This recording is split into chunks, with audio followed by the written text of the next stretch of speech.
ओम शांति। आज की मुरली का सार। मीठे बच्चे, यह सारी विश्व ईश्वरीय फैमिली है, इसलिए गाते हैं, तुम मात पिता हम बालक तेरे। तुम अभी प्रैक्टिकल में गॉडली फैमिली के बने हो। प्रश्न है, बाप से 21 जन्मों का पूरा वर्षा लेने की सहज विधि कौन सी है? उत्तर है, संगम पर शिव बाबा को अपना वारिस बनाओ, तन मन धन से बलिहार जाओ तो 21 जन्मों के लिए पूरा वर्षा प्राप्त होगा। बाबा कहे, जो बच्चे संगम पर अपना पुराना सब कुछ इंश्योर करते हैं, उन्हें मैं रिटर्न में 21 जन्मों तक देता हूँ। सुनते हैं मुख्य पॉइंट्स। पहली पॉइंट, अब तुमको बुद्धिवान बनाया जाता है। दिव्य चक्षु अर्थात ज्ञान का तीसरा नेत्र दिखाते हैं। वास्तव में ज्ञान का तीसरा नेत्र तुम ब्राह्मणों को मिलता है, जिससे तुम बाप को और बाप की रचना के मध्य अंत को जान जाते हो। इस समय सभी में देह अहंकार व 5 विकार हैं, इसलिए घोर अंधियारे में हैं। तुम बच्चों के पास रोशनी है। तुम्हारी आत्मा सारे वर्ल्ड की हिस्ट्री ज्योग्राफी को जान गई है। आगे तुम सब अज्ञान में थे। ज्ञान अंजन सतगुरु दिया, अज्ञान अंधेर विनाश। दूसरी पॉइंट, जो पूज्य थे वही फिर पुजारी बन पड़े हैं। परमात्मा को आपे ही पूज्य, आपे ही पुजारी नहीं कह सकते हैं। वह तो है ही परम पूज्य, सबको पूज्य बनाने वाला। उनको कहा जाता है परम पूज्य, परम पिता परमात्मा। श्री कृष्ण को थोड़ी ऐसे कहेंगे, उनको सब गॉड फादर नहीं कहेंगे। निराकार गॉड को ही सब गॉड फादर कहते हैं। है वह भी आत्मा, परंतु परम है, इसलिए उनको परमात्मा कहा जाता है। वह परम आत्मा सदैव परम धाम में रहने वाले हैं। अंग्रेजी में उनको सुप्रीम सोल कहा जाता है। बाप कहते हैं, तुम गाते भी हो, आत्मा परमात्मा अलग रहे बहुकाल। ऐसे नहीं, परमात्मा से अलग रहे बहुकाल। नहीं, यह पहले नंबर का अज्ञान है। आत्मा सो परमात्मा, परमात्मा सो आत्मा कहना। तीसरी पॉइंट, आत्मा तो जन्म मरण में आती है, परमात्मा थोड़ी पुनर्जन्म में आते हैं।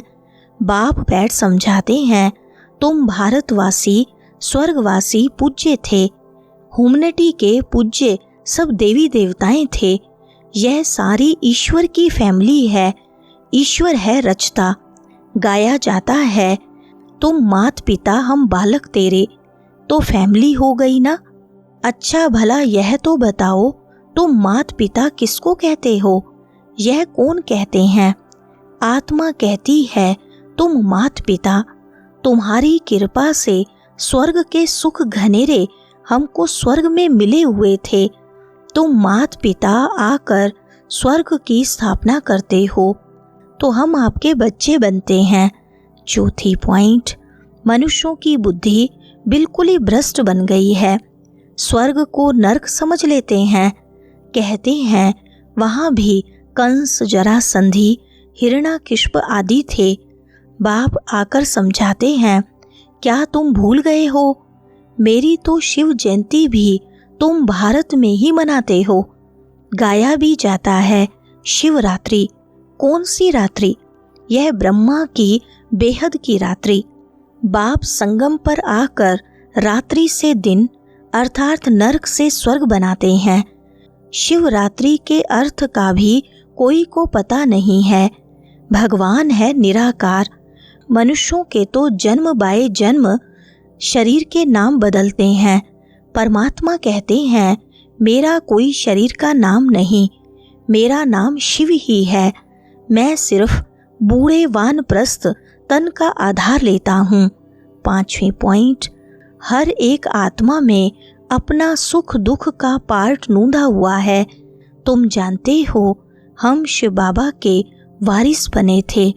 शिव बाबा ने स्वर्गवासी बनाया था, तब उनको सब याद करते हैं। ओ गॉड रहम करो।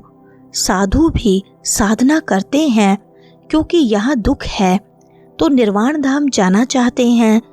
आत्मा परमात्मा में लीन हो जाती है, वह हम आत्मा सो परमात्मा, यह समझना रोंग है। अब तुम कहते हो हम आत्मा परम धाम में रहने वाली हैं, फिर देवता कुल में आएंगे, फिर 84 जन्म लेंगे। हम आत्मा वर्णों में आती हैं, शिव बाबा जन्म मरण में नहीं आते हैं। छठी पॉइंट, वर्णों का भी एक चित्र बनाते हैं जिसमें देवता, अक्षत्रिय, वैश्य, शूद्र, ब्राह्मण बनाते हैं। अब तुम जानते हो हम 100 ब्राह्मण चोटी हैं।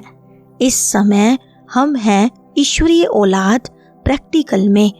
इस सहज राजयोग और ज्ञान से हमको सुख घनेरे मिलते हैं।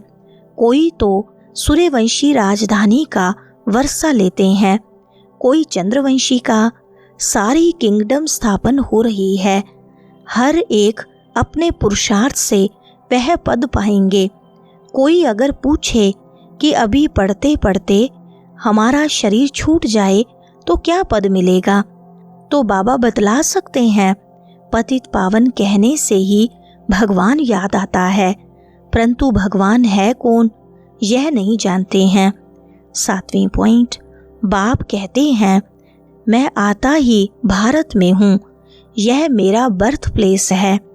सोमनाथ का मंदिर कितना आलीशान है, यह बाप बैठ बच्चों को समझाते हैं। भक्ति मार्ग में फिर यादगार बनने शुरू होते हैं। जब पुजारी बनते हैं तो पहले पहले सोमनाथ का मंदिर बनाते हैं। भारत तो सतयुग त्रेता में बहुत साहूकार था, मंदिरों में भी अकीचार धन था। भारत हीरे तुल्य था, अब तो भारत कंगाल कोड़ी तुल्य है। फिर बाप आकर भारत को हीरे तुल्य बनाते हैं। कोई से भी पूछो क्रिएटर कौन है, कहेंगे परमात्मा। वह कहाँ है, कहेंगे वह तो सर्वव्यापी है। बाप कहते हैं यह सारा झाड़ जड़जड़ी भूत अवस्था को पाया हुआ है।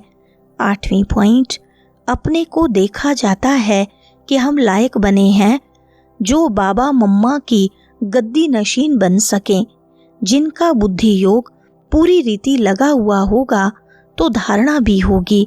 बाप कहते हैं गृहस्थ व्यवहार में रहते कमल फूल समान रहना है, दोनों तरफ निभाना है। मरना भी जरूर है, मरने समय मनुष्यों को मंत्र देते हैं। बाप कहते हैं कि तुम सब मरने वाले हो, मैं कालों का काल सबको वापस ले जाने वाला हूँ, तो खुशी होनी चाहिए ना। फिर जो अच्छी रीति पढ़ेंगे वह स्वर्ग के मालिक बनेंगे, नहीं पढ़ेंगे तो प्रजा पद पाएंगे। 9वीं पॉइंट, यहाँ तुमको भगवान पढ़ाते हैं तो उनसे योग लगाना है। बाप कहते हैं मैं परम धाम बहुत दूर से आता हूँ। परम धाम कितना ऊंचा है, सूक्ष्म वतन से भी ऊंच। वहाँ से आने में मुझे सेकंड लगता है, सेकंड में जीवन मुक्ति देता हूँ। जनक का मिसाल है ना। तुम भारत की सेवा कर रहे हो, पहले पहले तो बाप का बनना है, और जगह तो गुरु के पास जाते हैं, उनका बनते हैं, अथवा उनको अपना गुरु बनाते हैं। यहाँ तो है बाप, तो पहले बाप का बच्चा बनना पड़े। बाप कहते हैं बच्चे तुम एक्सचेंज करो, तुम्हारा कखपन हमारा, हमारा सब कुछ तुम्हारा। देह सहित जो कुछ है वह सब मेरे को दो, मैं तुम्हारी आत्मा और शरीर दोनों को पवित्र बना दूंगा, और फिर राजाई पद भी दूंगा। बाप कहते हैं तुम मुझे वारिस बनाओ, मैं 21 जन्म तुम्हें वारिस बनाता हूँ, सिर्फ मेरी मत पर चलो। वरदान है संगम पर अतीन्द्रिय सुख का अनुभव करने वाले डबल प्राप्ति के अधिकारी भव। विस्तार है जो बच्चे संगम युग पर अतीन्द्रिय सुख का अनुभव कर लेते हैं उन्हें सदा शांति और खुशी की डबल प्राप्ति का नशा रहता है, क्योंकि अतीन्द्रिय सुख में यह दोनों प्राप्तियां समाई हुई हैं। अभी आप बच्चों को जो बाप और वर्षे की प्राप्ति है यह सारे कल्प में नहीं हो सकती। इस समय की प्राप्ति अतीन्द्रिय सुख और नॉलेज भी फिर कभी नहीं मिल सकती। तो इस डबल प्राप्ति के अधिकारी बनो।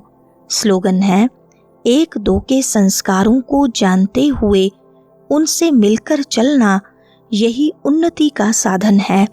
अच्छा, ओम शांति।